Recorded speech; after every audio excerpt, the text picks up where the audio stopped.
Evident classes में आपका स्वागत है। मैं सुमंत कुमार हेमंत आज हिस्ट्री के दिल्ली सल्तनत का सैयद वंश के बारे में कुछ अति महत्वपूर्ण पॉइंट लेकर आपके सामने आया हूँ।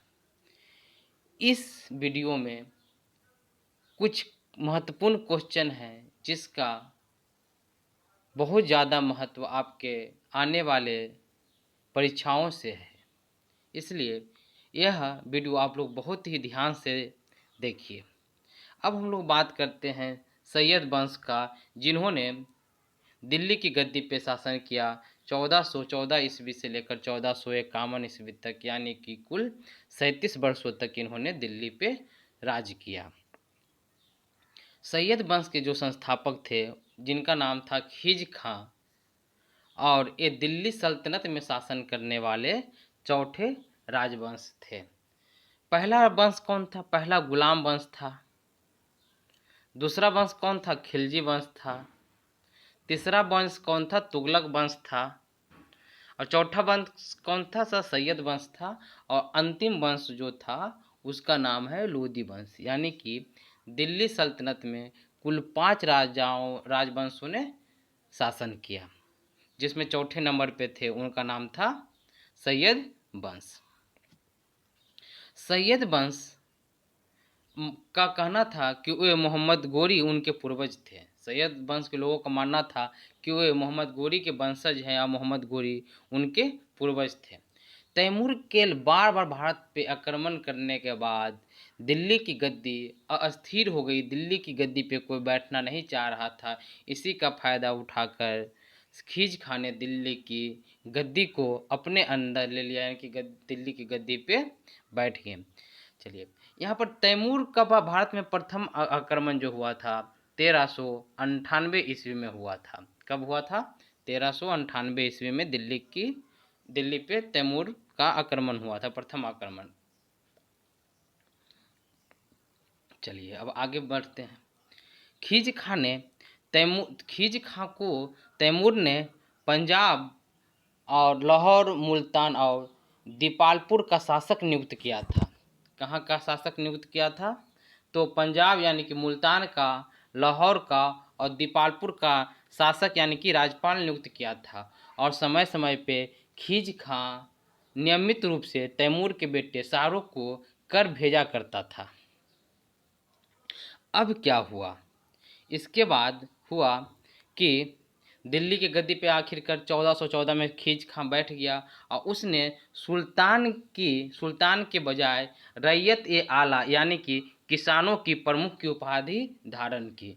खिज खां ने रैयत-ए-आला की उपाधि यानी कि किसानों का प्रमुख का उपाधि धारण किया और यह स्वयं को तैमूर का उत्तराधिकारी शाहरुख मिर्जा का सिपहल सालार मानता था। यानी कि वह नियमित रूप से शाहरुख मिर्जा को कर दिया करता था, तैमूर का जो पुत्र था।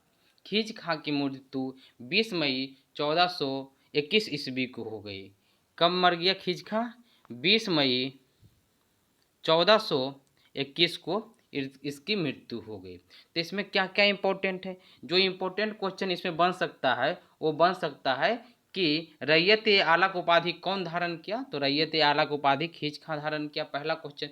दूसरा क्वेश्चन यहाँ बन सकता है कि तैमूर का प्रथम आक्रमण कब हुआ? तो तैमूर का प्रथम आक्रमण 1398 ईस्वी में हुआ।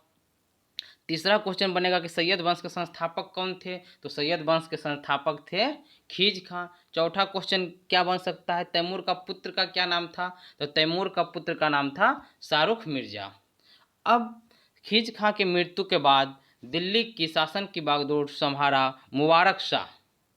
मुबारक शाह ने 1421 से लेकर 1434 तक दिल्ली पर शासन किया। इसने याहिया बिन अहमद सरहिंद को संरक्षण दिया। किसको संरक्षण दिया? तो इन्होंने संरक्षण दिया याहिया बिन अहमद सरहिंद को संरक्षण दिया, जिसने तारीखे मुबारक ग्रंथ को फारसी में लिखा। कौन सा ग्रंथ को? तारीखे मुबारक शाही ग्रंथ को फारसी भाषा में लिखने वाले कौन थे? तो याहिया बिन अहमद सरहिंद। अच्छा, इसके बाद यह ग्रंथ सैयद वंश का एकमात्र समकालीन ग्रंथ है जो सैयद वंश की जानकारी देता है। सैयद वंश की जानकारी देने वाला एकमात्र जो ग्रंथ है उसका नाम है तारीख़ मुबारक शाही ग्रंथ, जिसे फारसी भाषा में लिखा गया मुबारक शाह के शासन काल में। अब देखिए मुबारक शाह का मृत्यु कब हो जाता है। मुबारक शाह का मृत्यु हो जाता है 1434 ईस्वी में। 1434 में मृत्यु के बाद दिल्ली की शासन की बागडोर जाती है मोहम्मद शाह को। किसके हाथ में जाता है? मोहम्मद शाह को। मोहम्मद शाह दिल्ली पर मालवा के शासक महमूद गजनी ने जब यह गद्दी पे बैठा था तो मालवा के शासक महमूद खिलजी ने दिल्ली पर आक्रमण कर दिया। तो यहाँ पर क्वेश्चन क्या पूछ सकता है कि महमूद खिलजी किसके शासनकाल में दिल्ली पर आक्रमण किया? तो उसका आंसर होगा मोहम्मद शाह के शासनकाल में महमूद खिलजी ने दिल्ली पर आक्रमण किया। इसे रोकने के लिए मोहम्मद शाह ने अपने अधिकारी बहलोल लोदी, जो बाद में लोदी वंश का स्थापक बनता है, उससे सहायता मांगा। और बहलोल लोदी क्या हुआ? बहलोल लोदी को खाने जहां की उपाधि धारण की। यहाँ पर बहलोल लोदी ने कौन सा उपाधि धारण किया?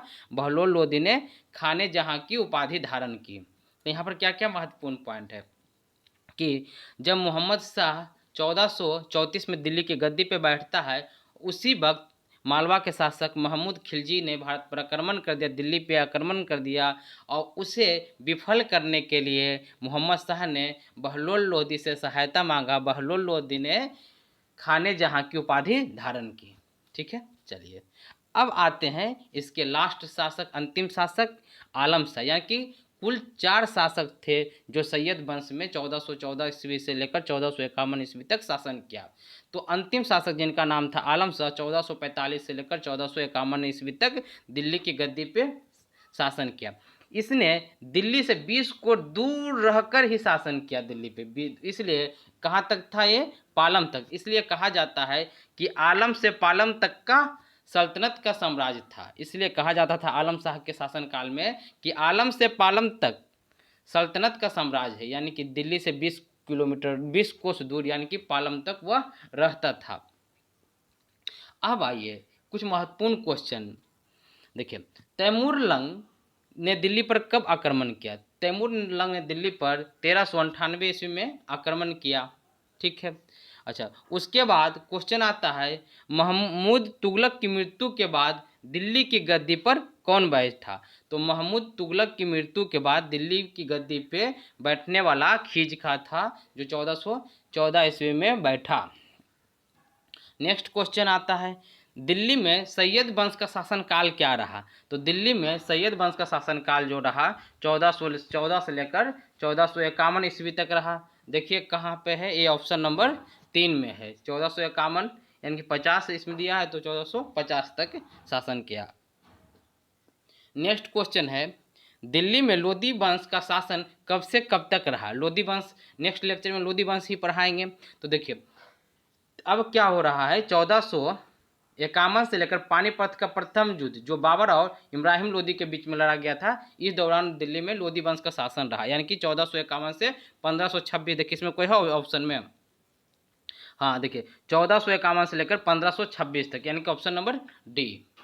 नेक्स्ट क्वेश्चन पे आइए, लोदी वंश का संस्थापक कौन था? हम बोले थे कि लोदी वंश का जो संस्थापक था उसका नाम था बहलोल लोदी। क्या नाम था? बहलोल लोदी जो था लोदी वंश का संस्थापक था। और लोदी वंश का आखिरी राजा जो था इब्राहिम लोदी था। और सिकंदर लोदी जो आगरा शहर का स्थापना किया था, सिकंदर लोदी उसका नाम था।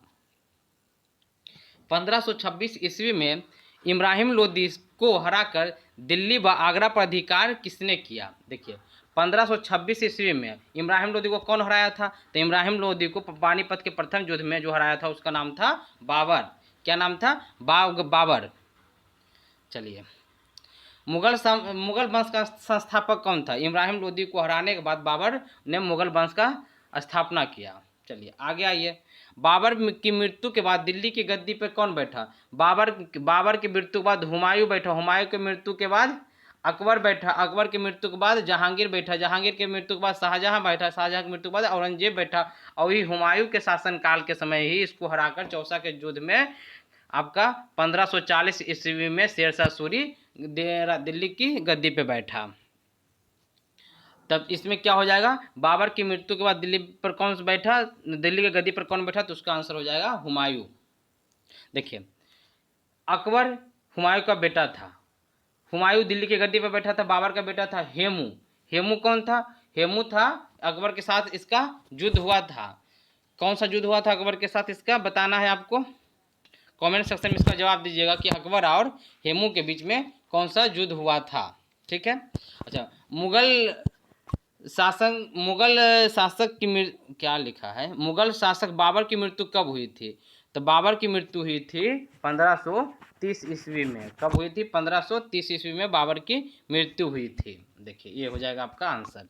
नेक्स्ट क्वेश्चन क्या है, दिल्ली में इंद्रप्रस्थ के खंडरों पर दीन पनाह नगर का स्थापना किसने किया था, तो हम बताए थे आपको जब हम पढ़ा रहे थे मुगल राजवंश, तो हम बताए थे दीन पनाह का जो स्थापना किया था वो किया था हुमायूं। कौन किया था, हुमायूं।